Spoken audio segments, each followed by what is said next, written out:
આ તરફ વડોદરાના ડેસરનું ઈંટવાડ ગામ પણ જળબંબાકારની સ્થિતિમાં છે।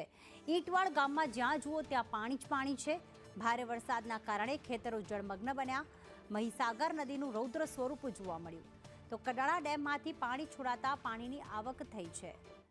વડોદરાના ડેસરમાં રાત્રિ દરમિયાન વરસેલા વરસાદથી ખેતરો જળબંબાકારની સ્થિતિમાં છે। ઈંટવાડના ખેતરો તળાવ સમાન બની ગયા છે। ઈંટવાડ નજીકથી પસાર થતી મહીસાગર નદીના આકાશી નજારામાં રૌદ્ર સ્વરૂપ જોવા મળ્યું, કારણ કે ખેતરો ઉપર પાણી ભરાયેલા સામે આવી રહ્યા છે।